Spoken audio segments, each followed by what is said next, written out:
It's time for the Douglas Coleman Show.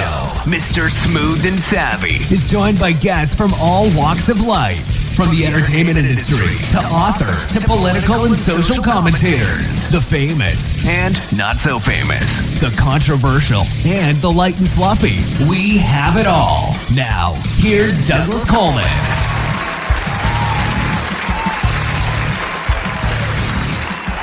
Howdy-howdy-ho, hey. Welcome to the Douglas Coleman Show. It's me, as always, Douglas Coleman. How are ya? Bryan Bushman is here today. Bryan is a licensed psychologist, and he's the author of a book called Becoming Okay When You're Not Okay. Bryan works with children and teens, particularly on the issue of bullying, which can cause great stress and anxiety for the kids as well as for the parents. So he will be up in our interview section of the show. Before we get to Bryan, we have our complete radio promotional package personnel. This is the February promotion, which we're very happy to be doing. Thank you very much to everybody who has signed up. The three tracks that we're going to be playing today are Please by Last Eden, featuring Elena's solo, Smile by Flanders, and Who Do You Think You Are by the Silvers. You can find more information on these artists by going to our website, douglascolemanmusic.com, and click on the featured music artist link. And there you will find their bios and their photos and links to their music and websites.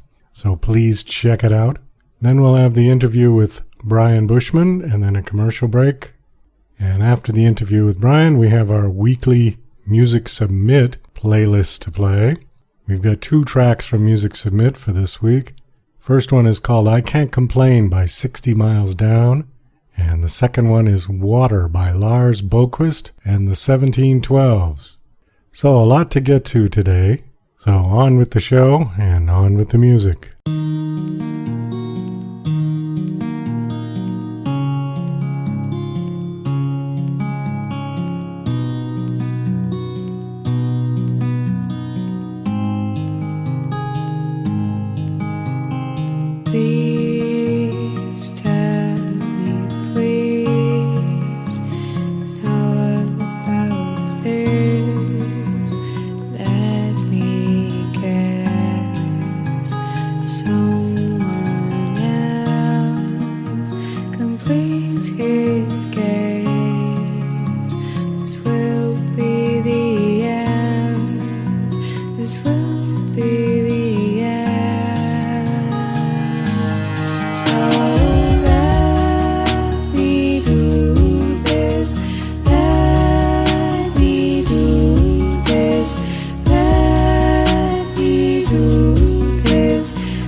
To rise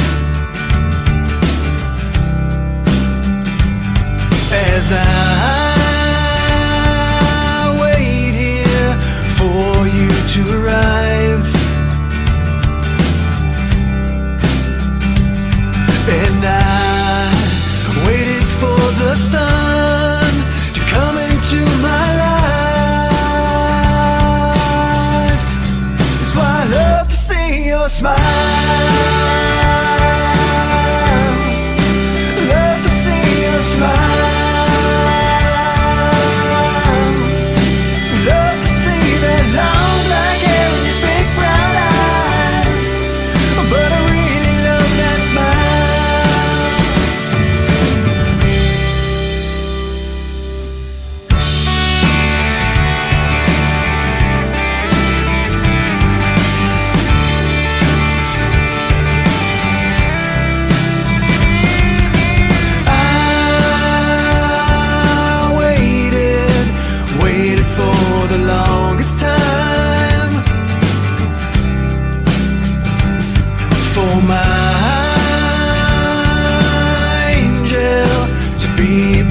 Side. And I waited for your star to shine into my life. That's why I love to see your smile. I love to see your smile.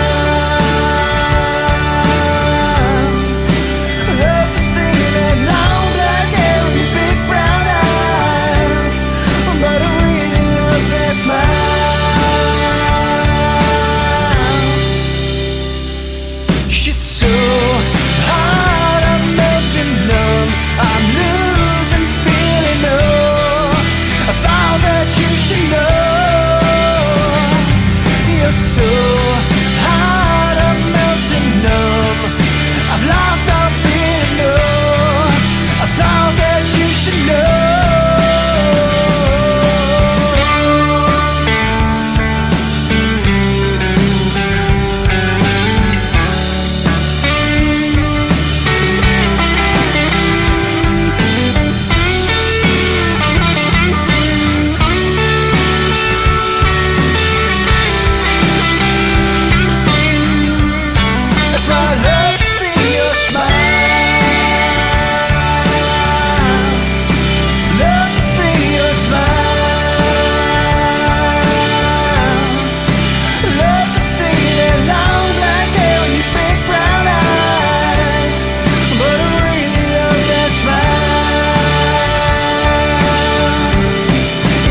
people don't know how you keep your eyes closed to all you do.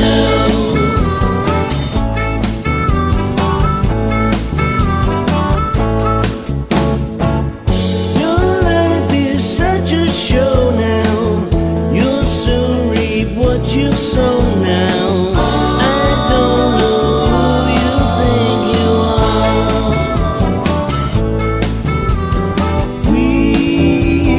Watching you, all the things you do and say. We know it's all for show, but you think it anyway. You need to watch yourself now. Who do you think you are today?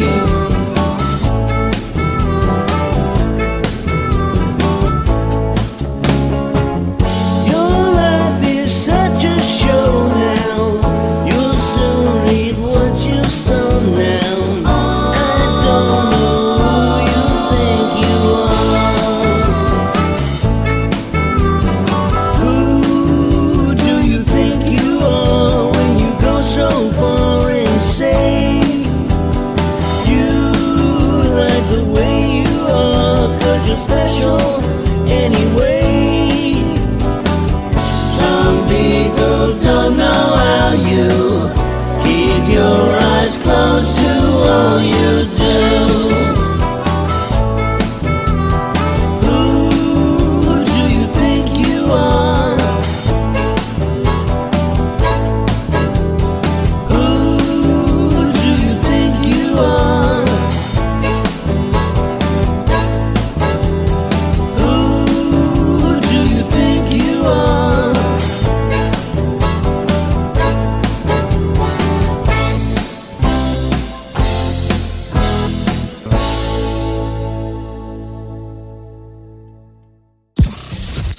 You're listening to Mr. Smooth and Savvy right here on The Douglas Coleman Show. We'll be right back after these commercial messages. The Douglas Coleman Show is now offering a complete radio promotional package for music artists. We will play your track on our show 3 times a week for 1 month. Your track will air over all of our online and terrestrial platforms, as well as permanently archive on Spreaker, iTunes, and many other sites. With this package, you'll also get a 15-minute interview on our show to promote your latest single, EP, LP, or upcoming gig. Similar packages like this can run hundreds of dollars and often are subscription-based. Our package is a one-time fee for just $49.99. Please go to douglascolemanmusic.com and click on the complete radio promo package link for complete details. Let's work together to get your music heard. Acclaimed author of Garden, Jane Yates brings you the first book in a new trilogy, Octopus Pirate, a story of a foundling who has unusual talents, such as the ability to communicate with octopuses. As a baby, he was washed up on an island off the Scottish mainland. An eccentric former nun who lives alone with cats brings him up.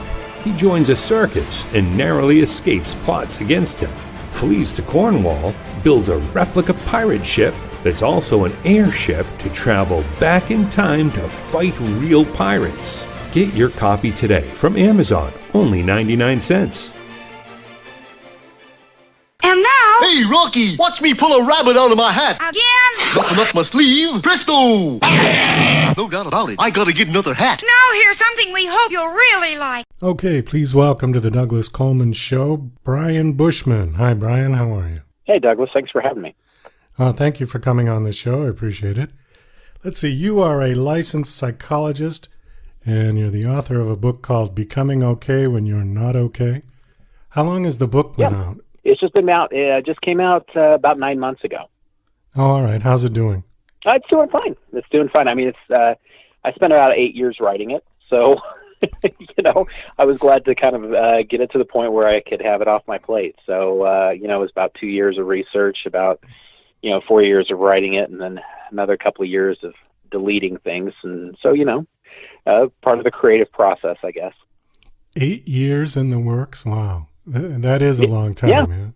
Yeah, it is. It is, but it's something that I wanted to get right, and it's based on my work with patients over time. I've got a lot of background working with folks that have chronic pain, migraine, traumatic brain injury, things of that nature. Also people that have some chronic emotional problems, sometimes related to traumas that they've experienced. And so part of my thing about writing the book was to hopefully use it with my patients to help supplement treatment, to make treatment go as the best that it can.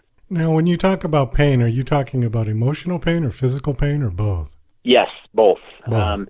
There's a lot of similarity between there are obviously some differences, but there's some similarities about how we deal with pain as people. Part of the reason why I wrote the book was because I've seen patterns in my life and in the lives of my patients that create problems and kind of cuts across diagnoses. I wanted to help people identify these patterns rather than getting lost in the different diagnoses of, I've got migraines, I've got depression, I've got anxiety, I've got marital problems. Like any self-help author, I want to help prevent problems for my readers and my patients. You see, in psychotherapy, you can either prevent problems or you can just play cleanup every week. And I kind of prefer to hopefully help people see patterns in their lives so that they can maybe prevent potential problems down the road, because I think that's the similarity between emotional and physical pain. But I also wanted to write the book because there's a lot of overlap among religious voices. In this time of division, I think both secular and religious voices have something to teach one another.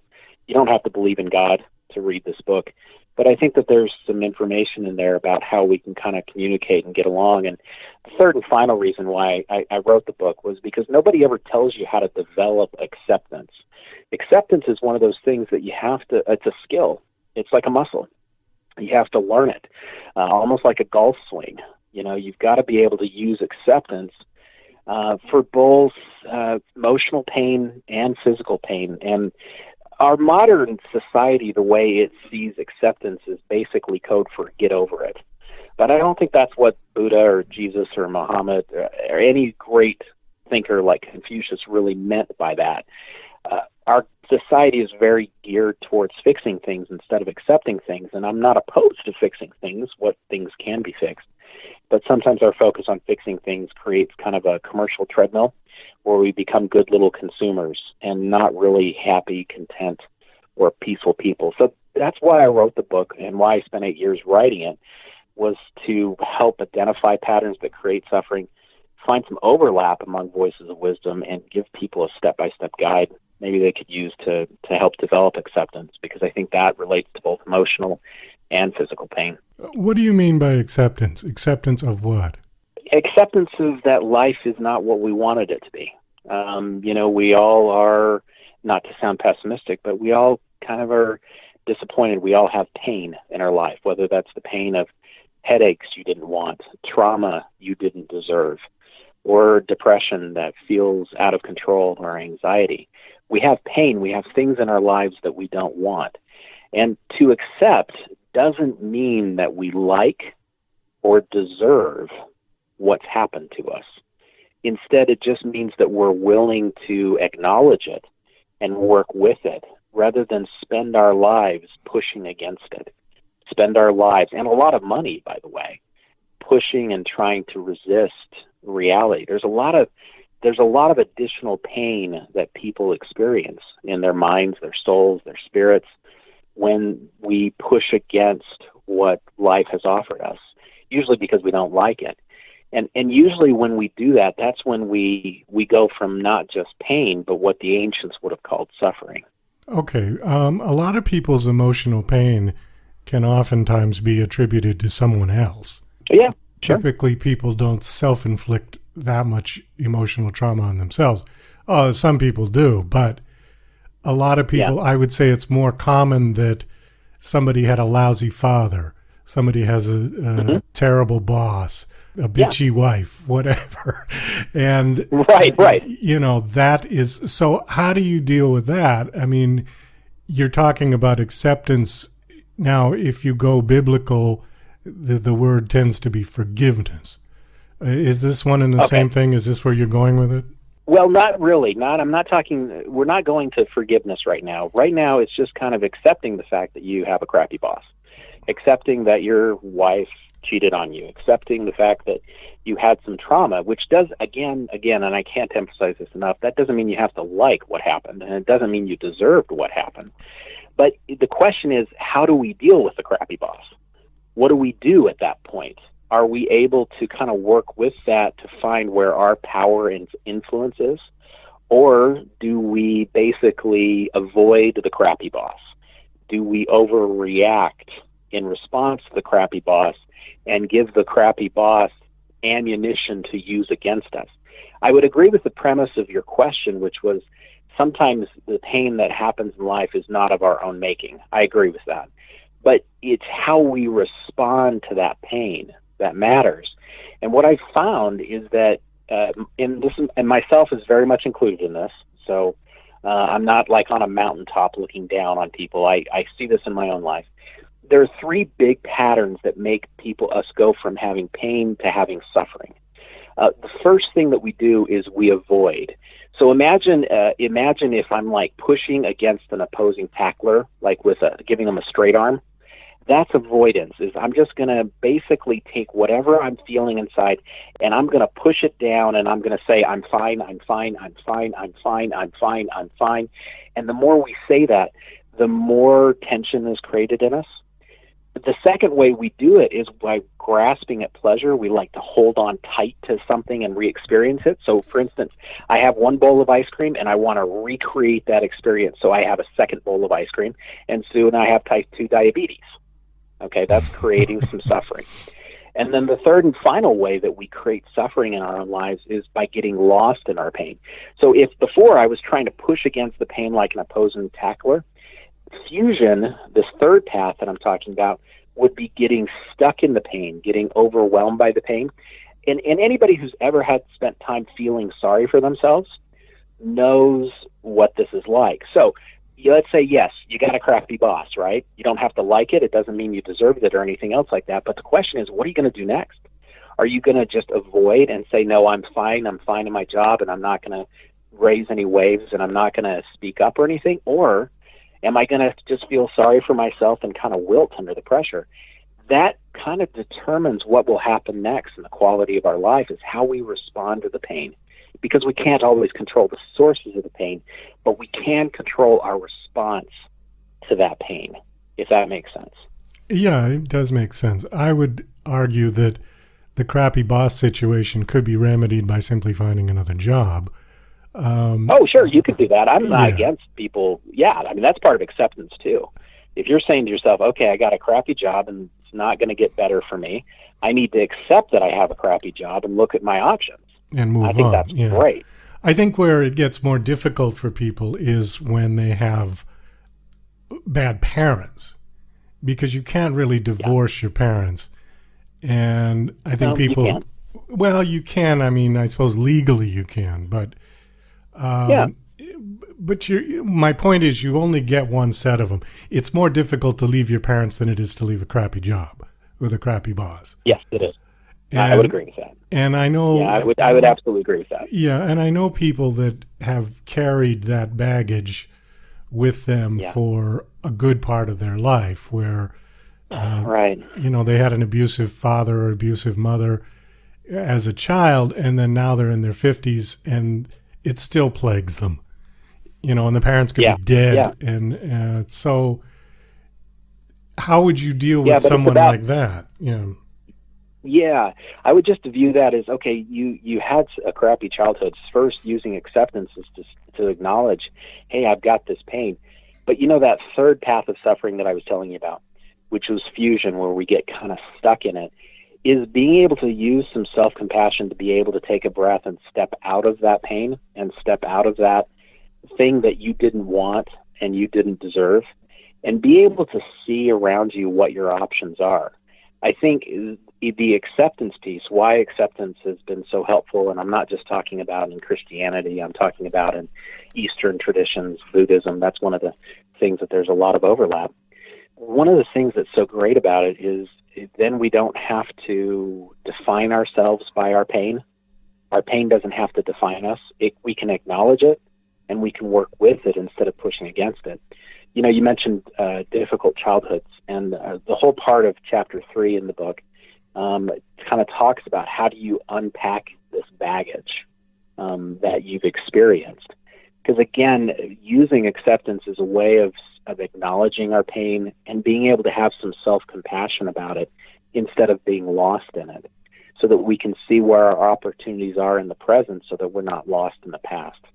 I want to hit on the topic of bullying with children, since this is sort of relevant. It's a vague segue. My producer's shaking his head no. That was a terrible segue. Okay. That's all right. We'll make it work. But I was thinking, well, okay, people are bullied by their parents, so why can't they be bullied by their schoolmates? That's where I was going with it. Okay. And one of the things on your bullet points here, it says, what are some signs that your child may be bullied at school, which I think is more obvious.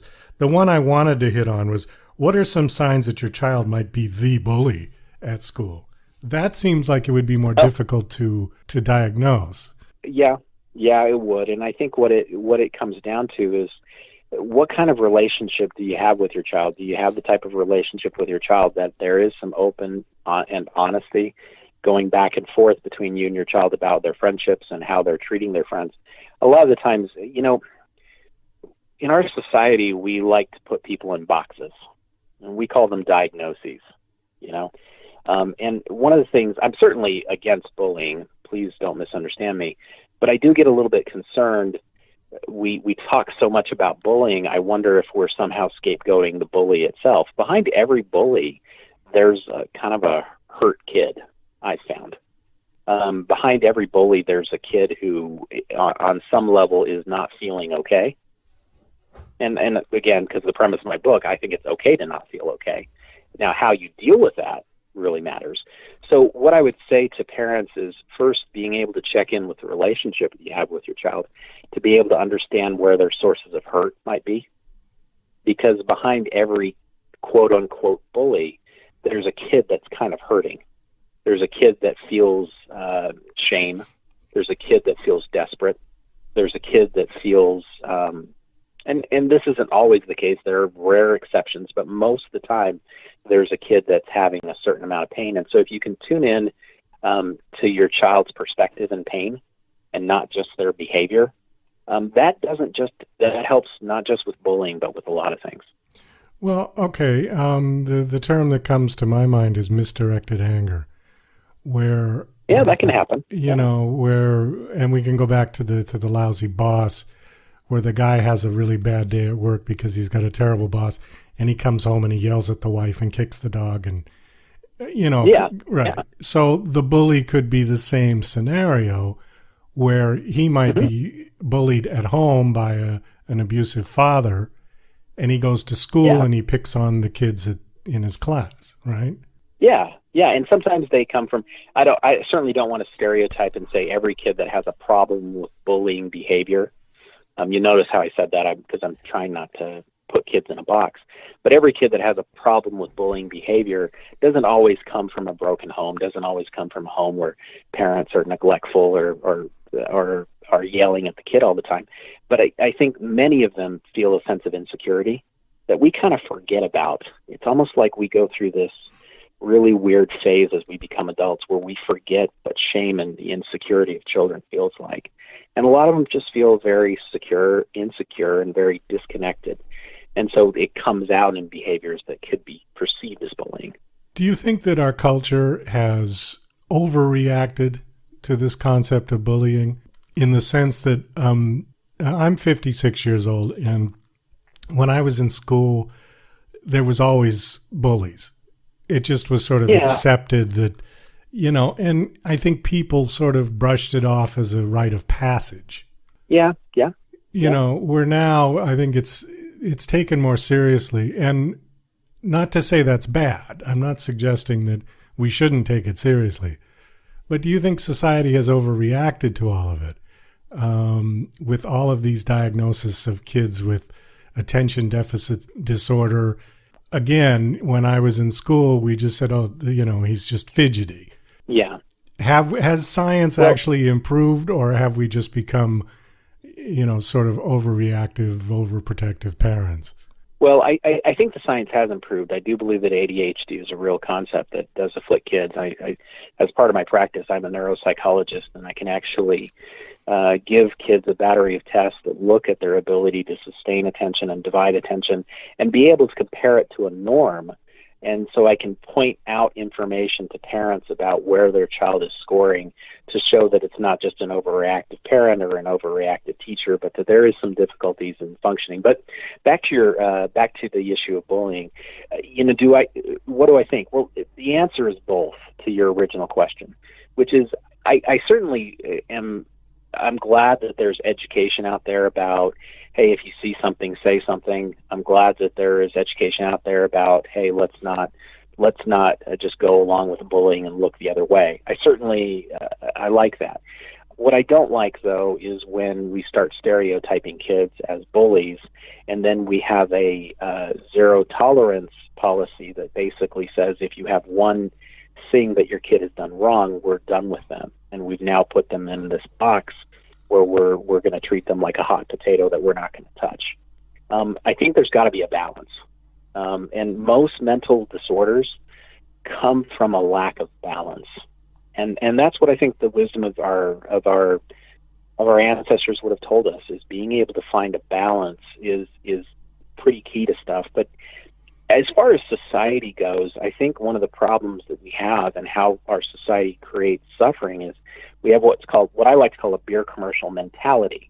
In every beer commercial I've ever seen, and I'm not coming at beer in particular because other marketers use this, but in every beer commercial I've ever seen, everybody's incredibly attractive, and they're always like doing things like rollerblading or something like that, which I don't know if that counts as a moving violation, but they're doing something like that. And I think in our society we see that comparison of our lives and the drunk rollerbladers' lives, and we feel either angry or we feel left out or we feel anxious. And one of the last things a highly commercialized society like ours wants people to do is to develop acceptance, because then we would buy less product. And that would create its own kind of problems. So what we need to do is we need to know how we're going about changing what we need to do while developing a certain degree of contentment with what we have, or at least with what life is offering us right now. Marketing has always been there. That isn't anything new. What is new is the social media and the comparison it inspires. Now, the link is with bullying is that you see this a lot in Facebook. Kids are going online on Facebook, and they're using Facebook as a journal, and part of that journaling is going to come off as bullying if I'm venting about Jenny who did such and such to me. But there's also another piece of it where you go online and you start comparing yourself to all the people that are posting about parties that they've had, and you get really depressed, and sometimes when you get depressed, you start reacting in certain ways. So I think our modern society does certain things to kind of create more problems with kids and with suffering in general. Well, it brings up a good point with social media and with internet. I mean, do you think it has fast-forwarded everyone's emotional coping mechanisms, or the lack thereof, because of all of this media that's just being thrown at you? Yeah, I mean, like, I think of kids today. Like, when I was, and, it sounds like you and I were kind of raised about the same time, I mean, I think about when I was a kid, what would happen if somebody came up to me and started talking with me. I would have to sit with that and think about, okay, what am I going to do with that information? Now kids go online and they do like a straw poll of all their friends about, hey, what should I do about this? And then they get all this feedback. Now, some of the feedback is good and some of the feedback is not so good. And so we're all really trying to seek out and find, I guess, ways to determine the signal from the noise, so to speak. And that's where social media, I don't think social media by itself is a bad thing. I think if your kid's spending more than an hour a day on it, it could be kind of a bad thing. But where social media becomes a problem for not just kids, but for adults too, is when we can't determine the signal from the noise. And what I mean is that we've got all these likes and all these clicks and everything else like that that's creating a lot of background noise, and we can't determine the signal. We can't determine our own intuitive sense of where are we, where am I going, what do I want to be doing, and what higher values do I want to live? I think social media can be a fine tool, and there's nothing inherently evil about it, as long as we can determine the signal from the noise. Because then if you can't determine the signal from the noise, you're going to react impulsively to stuff. And then you're going to spend a lot of extra time in therapy cleaning it up. And ideally, we want to prevent as many problems as we can. Do you think technology in general is detrimental to people's ability to handle that type of pain, to use your terminology? It all depends on how you use it. You know, I've seen people that will use technology, like, for instance, let's say somebody who has fibromyalgia. They might reach out on some good support groups and get some ideas that they wouldn't have gotten before. And so in that way, I can see technology actually helping them feel less isolated. I also see people with fibromyalgia that might go online and then they interact with the wrong group of people, where there's a very much a dwelling process that happens, where they get very overwhelmed and they get very fused, to use one of the terms that I used before, that we talk a little bit more about in the book. But so I think it's about how do you use the tool. Technology is like any tool. It can be used and it can be abused. It's how are you using it? Do you use technology to connect and to become your higher self, or do you use technology to react and to regress? Well, and that's a question that everybody has to ask themselves. Okay, is this what you meant by the signal and the noise? The kids might not have the mental capacity to distinguish between what is good and what they shouldn't be doing. Right, because the moral development of kids, you know, they define themselves. You know, you go through this phase where when you're a little kid, you're in elementary school, your parents are kind of like God. You know, you want their approval and acceptance. They're supposed to be all kind and all benevolent. We know that's not true, but, you know, kids think it is. And then you get into this preteen phase where suddenly you realize your parents aren't God. They're kind of jerks.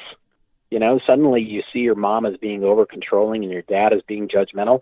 And so what do? You cast about trying to find something else. Hey, maybe friends will replace it. So you don't really have the bearings to understand kind of your own individual signal at that time. And so that's why sometimes pre-adolescence and adolescence can be so difficult for people. But, I wonder if we ever truly outgrow that. You know, we all kind of regress back to that adolescent mindset where we miss our own signal for the noise, meaning that we miss our own intuitive sense of who we are and where do we want to go. And if we can ground ourselves and move gently towards where we want our lives to go, then I think things start improving a little bit. But certainly kids go through times where they lose their sense of self, but that's part of what it means to be an adolescent. Now, fortunately, you also get old enough that you realize that your parents aren't gods and they're not jerks, they're just people who are trying to do the best that you can, but you just try to help kids until they can get to that point. So if somebody hones their skills so fine that they can see exactly where they want to go and they can eliminate all the noise, how does a significant other fit into that equation? Well, hopefully you have enough of a relationship that you guys can, if not be on the same page, you can at least be able to communicate with one another and be headed in the same general direction as one another. So I think, I'm going to say what every therapist says with kind of marital type stuff is that communication is going to be key. Now, in the near the last chapter of the book, I talk about some communication techniques that seem to be more helpful with other people, and so you do need to be able to put yourself out there and communicate with a spouse, a partner, and talk about, hey, this is our vision. Is it our vision together? And a surprising number of partners don't share their vision with each other, mainly because they're not sure of it themselves or because they're afraid it's going to get stomped on. And so everything just goes unsaid. And that's how people drift in their separate ways sometimes. I think we have made some improvements. And society, one thing about a society, you can't create a society. Societies have to grow. And I think we have grown from, just going back to bullies. I remember as a kid in high school, if one was gay, you absolutely had no support at all. Yeah. And now that has changed. You know, it's not okay to call people names if they're gay, and it's not okay to bully somebody for their sexuality. And it's taught in school. Now, people have pushed back against that, saying, you know, the religious right has pushed back. But overall, I think there's much more tolerance to it now than there was in the 70s. Yeah, I would agree with that. And I think that's the positive side of being able to do some acceptance, is being able to tolerate the idea that we come at it from different viewpoints. You know, our society is becoming more polarized. We don't watch news anymore to consume news. We watch news to confirm ourselves, confirm how we see things. I see it in myself, even. I hate to admit. Don't even get me started on the news, because... Okay, that's fair. No, I'm joking. But my point is that I think if we can... I think part of acceptance is being able to tolerate different viewpoints and to recognize that it's not always threatening. Just because we see things differently doesn't mean that I have to label you have to label me. I mean, I think of that old song, you know, ain't no good guys, ain't no bad guys. There's just you and me, and we just disagree. And I just don't understand. There's one thing about the news. I just don't understand why it went from Walter Cronkite to this nonsense that we have now, where you don't know who to believe. Because it's not about reporting the news. It's about someone's opinion of the news and their slant. Right. You know, like everybody knows that CNN is very liberal and Fox is doing conservative. And, you know, I miss that Walter Cronkite middle of the road where you just... Well, I totally agree. You know, yeah, we could do another half an hour just on that, right? Yes, we could. So, but I guess my question is why? Why did we go to that point? Or is it just technology that it's enabled that? Is that what happened? Well, I think technology can help that along. But there's something about being human. We like to appeal to the lowest common denominator. We like to bumper stickerify things. We like to simplify things. We like to be able to put it, you know, on a bumper sticker, so that way it simplifies things for us, so that we can go about our day. Now, we're not trying to intentionally be lazy. We're just doing it so that we can kind of survive and be able, and because it's hard to process all the information, so we just kind of put things in these really simplistic categories.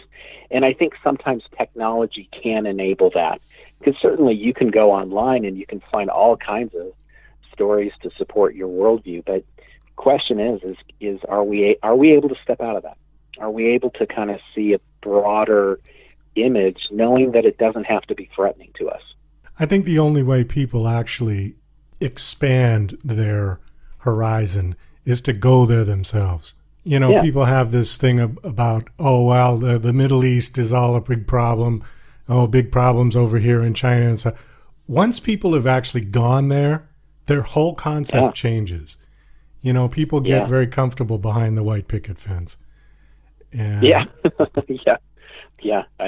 can agree with that. I think what I'm hoping that this book it does, and on some level, for people, is it gives us just a way to kind of see that the barriers that we construct amongst ourselves are largely false.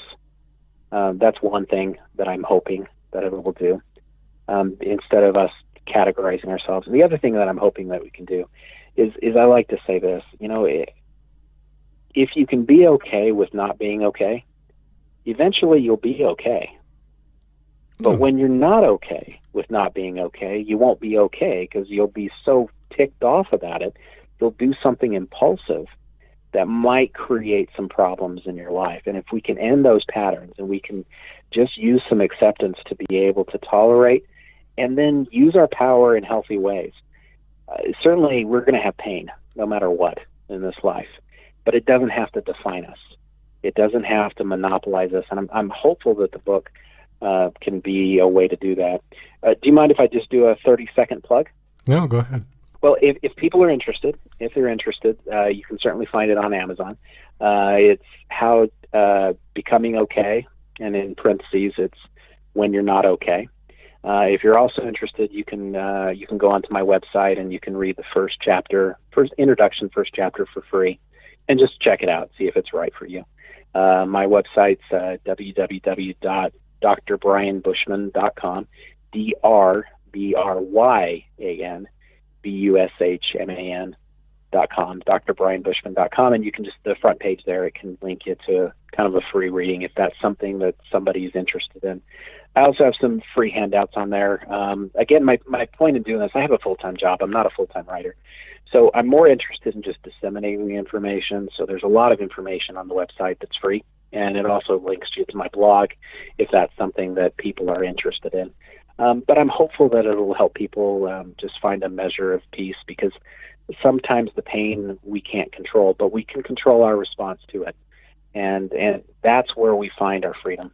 That's where we find our freedom from suffering, and that's what the ancients, all the way from Jesus to Buddha to whoever, would have probably told us. All right. And with that, we've got to wrap it up. Thank you so much for coming on. I really appreciate it. It was a very informative conversation. Best of luck with the book. I hope it does well. And if anybody is looking for it, they can find your website and check it out. That sounds great. Thank you so much for having me. I appreciate it. You're listening to Mr. Smooth and Savvy right here on the Douglas Coleman Show. We'll be right back after these commercial messages. Hi there, this is Stuart Epps, record producer. This is my story about Elton John, working with him in those early years, going back to 1967 at Dick James, all the amazing tours, those first recordings, going through to Rocket Records. And it's an amazing story about his incredible rise to stardom and my part in that. So look forward to taking you on that journey. So here we go. Yeah, and to order this great audio CD, please just email me at stuartepps@talk21.com. That's Stuart, Stuart, Epps, EPPS, at talk, TALK, 21 in figures.com. Stuart Epps at talk21.com. Email me and I'll give you all the details for buying this brilliant audio disc. Thank you. Bye. Are you an independent musician? How would you like to have your songs played on hundreds of radio stations just like the one you're listening to right now? Join MusicSubmit.com and we'll promote your music to radio stations and blogs in your genre. It's free to set up your account, and we guarantee your music will be considered for airplay by radio stations worldwide. Why not sign up today? It's free. MusicSubmit.com. Radio promotion for indie musicians.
Me, the next day she dumped me. The girl doesn't understand my agenda.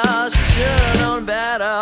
All good things come to an end. I can't complain when there's no rain in my skies. Oh, I can't complain, feeling lucky to be alive.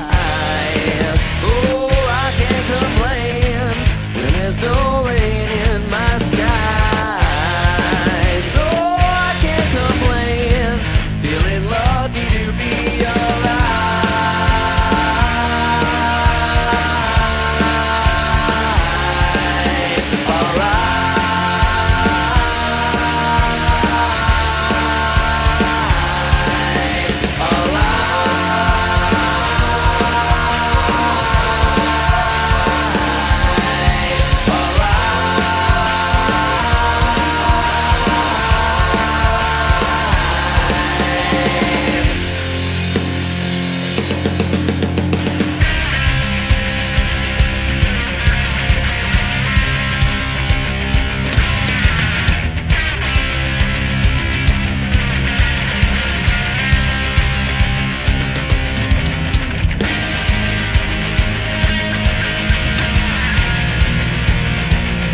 Well, that's about all the time we've got for the show today. I want to thank my special guest, Bryan Bushman. Thank you very much, Bryan.